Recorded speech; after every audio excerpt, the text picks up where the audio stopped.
first we're gonna start with how can you explain the process of the news and censorship in Canada, in the Canadian media?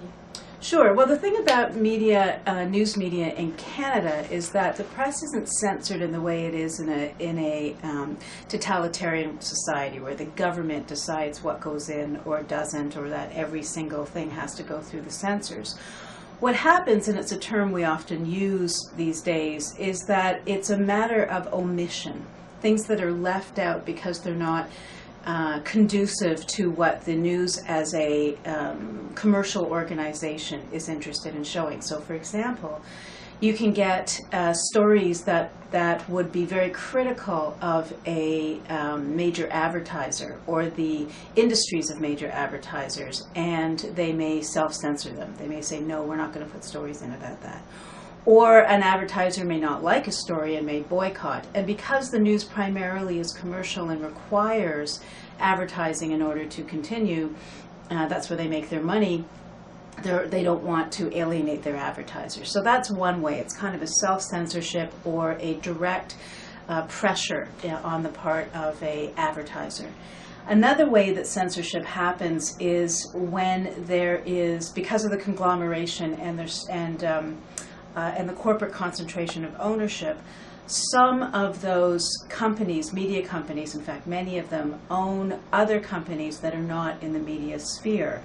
And criticisms of those companies or those industries, let's say owning a major NFL, that would be NHL, hockey team, might therefore require a certain amount of blind spots in how they may criticize sports and society, or other kinds of democratic interests.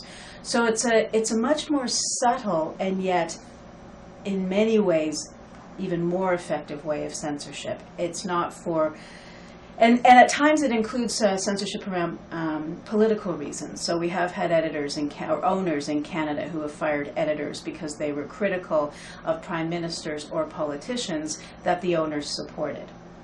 So it's that kind of censorship that we get. And how do media companies decide on what to censor? Is it more about advertisers, or do you think it's the whole media company, or just advertisers? No, I think there's a number of different gatekeeping ways that people use, and not people use, but the media organizations use. Media organizations are incredibly complex. If we're talking about mainstream media in particular, so you can get pressure from the business or production side of the media company. You can get pressure from the owners or the political side. You can get pressure from editors who have been chosen because of their particular perspectives on issues. You can get censorship on the part of the journalist because they want to keep their job, or they want to be promoted, or they want to get the good stories. And you can get pressure from outside the news industry through pressure groups, lobbyists, as well as advertisers. So there's a kind of a number of ways and pressures that are put onto the content. Okay. And why is censorship significant to our society? What do you think? Well, the news is directly linked to the concept of democracy, in the sense that we as a democratic society, and we're very proud of this, are based on the fact that we govern ourselves as opposed to a dictatorship. And because of that, it means that we have elections, and we have, or hope to have, participation on the part of the public, and you can't do that very well if you're not well informed. So we have, over the decades, relied on the news to inform us about the world and about politics and about the economy and about these important issues. We rely on the news to give us informed, accurate, and one would hope a variety of opinions and accurate information about the issue, in order to function as a society, and in order to have a equitable representation of who we are by providing diversity, both diversity ethnically, but also, and in other ways, demographically, but also diversity of opinion and diversity of political perspective.